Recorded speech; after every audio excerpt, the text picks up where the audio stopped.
Oscillating mass graph, kinetic energy. A 0.15 kilogram mass is attached to a horizontal spring, simple harmonic motion, and we have a plot of the kinetic energy versus position. The total energy of the oscillating system is 3.4 millijoules.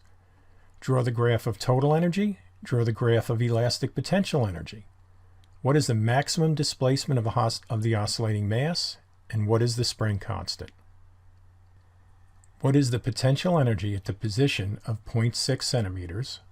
It's going to be somewhere around here. What is the kinetic energy at that position? Find the location of the oscillating mass when its potential energy is 2 millijoules. And what is the period of oscillations? Draw the graph of total energy. Well, the total energy is a constant. It's 3.4 millijoules. There's no friction involved here. It wasn't mentioned. And we only extend the graph to the farthest that the mass is displaced, which is going to be 1.5 centimeters to negative 1.5 centimeters. If we extend it like here, this has no meaning, so you're not supposed to do that. Draw the graph of elastic potential energy as a function of position. Well, let's see. We know at the endpoints you have zero kinetic energy, because the mass momentarily stops before reversing direction, so you'll have a maximum EPE, which will equal the total energy. In the middle, you have maximum kinetic energy, so you'll have a zero elastic potential energy. And then you just know, hopefully from working the problems, that it's a curve that connects up those 3 points, so that's your elastic potential energy. And as mentioned earlier, you can pick any points, let's say at 1 centimeter, pick where the KE is and where the EPE is and add them together, and they're going to add up to form a straight line. That's pretty cool. Two curves added together, you get a nice straight line. What is the maximum displacement of the oscillating mass? That's when all the energy is in the form of EPE and you have no energy in the form of KE. That's where the mass momentarily stops before reversing direction. That's going to happen at 1.5 centimeters and negative 1.5 centimeters. So you could give either answer or both. A lot of times people just give this, and that's just fine. What is the spring constant? We're going to use the EPE equation, and we want to pick a point where at least one of the values is right on one of the lines. And fortunately, we have here at 1.5 centimeters, the EPE is 3.4. And you know what? You didn't even have to read it at the chart, because we knew, off the graph, because we knew that the total energy is 3.4. So X is 1.5 centimeters, EPE is 3.4 millijoules. And of course, you could have picked any other point on these two graphs, but it'd be a little harder to see. So we isolate this equation for K by multiplying both sides by 2 over X squared.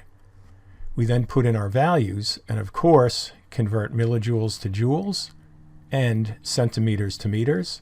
Centimeters to meters, you move the decimal point 2 to the left.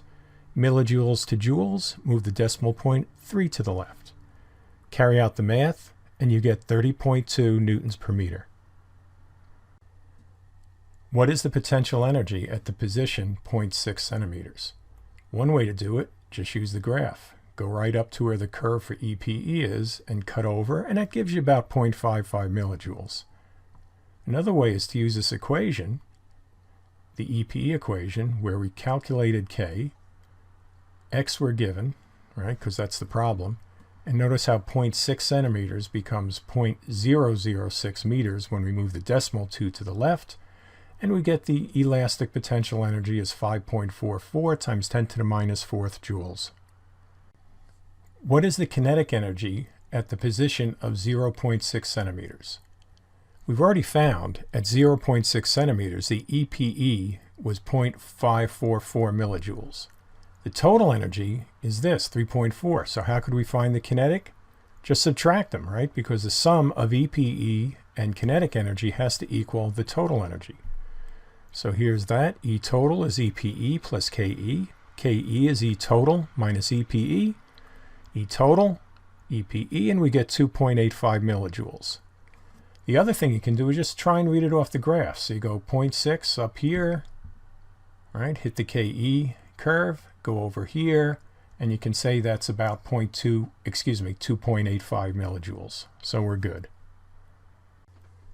Find the location of the oscillating mass when its potential energy is 2 millijoules. So this time you can go right to the graph. Here's 2 millijoules. Go to hit the EPE curve, come on down, and it's about 1.15 centimeters. Or use the equation. EPE is 1/2 kx squared. Multiply both sides by 2 over k. All right, that'll cancel this, so you're just left with x squared. And you have a 2 over k in front of the EPE. Then take the square root, right? Because we don't want x squared, we want x. Once again, we go from millijoules to joules by moving the decimal 3 places. So 2 millijoules is 0.002 joules. Here's our value of k that we found, and we get 1.15 centimeters. And can't underestimate doing this, or overestimate, not sure, but make sure you convert your units. And finally, find the period of oscillations, and we just use our 2 pi times the square root of m over k equation. We have the mass in kilograms, we have k that we found, divide them, make sure you take the square root, and we get a period of 0.443 seconds.